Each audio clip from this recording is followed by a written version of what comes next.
So yun guys, it's Monday, trading day na. So, papakita ko sa inyo kung anong mga ginagawa ko bago ako mag-trade.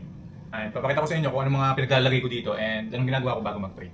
So, usually nag-start ako ng pre-market analysis ko by 7 p.m. or 7:30 p.m. Kasi ang start ng trading session ko is 8 p.m. to 11 p.m. So, syempre, unang-una, pray and read Bible. Kailangan natin yan guys. Kahit hindi sa pag-trade, kailangan yung magdasal, syempre magbasa ng Bible para i-guide tayo sa mga anumang gagawin natin. Napakalaking halaga niyan. Yan ang pinaka-importante sa lahat ng ginagawa natin. And especially ito, kailangan kong merong 7 to 9 hours sleep. Kasi kung hindi, edi bawal ako mag-trade, hindi ako mag-trade. Kasi kailangan mahalagang tulog.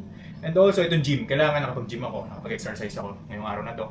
So ang una kong analysis, which is itong OBM 15. So nakakita ko ng order block dito sa 15 minutes na time frame. Then ang target natin ay, ang drawn liquidity natin is itong gap dito.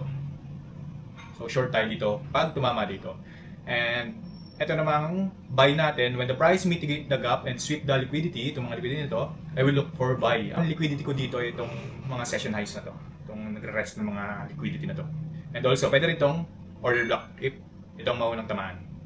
Next nating POI is itong gap naman ito. Once the gap breaks, I look for short opportunity starting the resting sessions low. Itong session lows na to. Once na break tong gap na to. Then, ang risk plan ko is $50 per trade. Then, 1 loss, I get off. 1 win, I get off. 2 BEs, I get off. So, ganun lang. Hindi ako nagtitrade ng mga random trades. Pag hindi tumama yung mga nilagay ko dyan, hindi tumama. And, in-invalid ng market, edi wala akong trade. So, ang oras na ay 7:34 pa lang. Then, 8 pa ako mag-start. So, wait muna tayo. So, yun. SL tayo, Monday na Monday, pero it's okay. Ganun talaga guys. And yeah, tapos na ako. Tapos na ang trading ko today. Bukas ulit.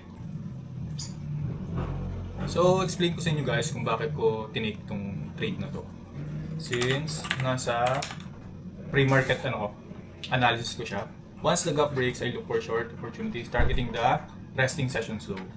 So, na-break yung gap na to. Makita yung na-break, then nag-retest siya dito. Then naghanap ako ng valid entry ko sa 1 minute. Dito ako nakakita sa 1 minute. Nitong IFB jig na to. Then nag-enter lang ako dito sa close candle.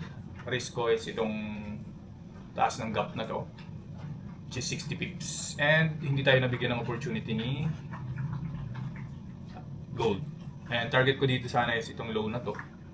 Pero gusto pa atang umakyat ni gold. Ganun talaga guys. And lagi yung tatandaan, ang trading is a probability game. Hindi lagi tayo nabibigyan ng chance na manalo. Pero lagi nyo natatandaan na pag mag-trade kayo kahit talo, basta maayos ang risk management nyo, hindi kayo masusunugan ng account. So, ganun talaga. Bukas ulit.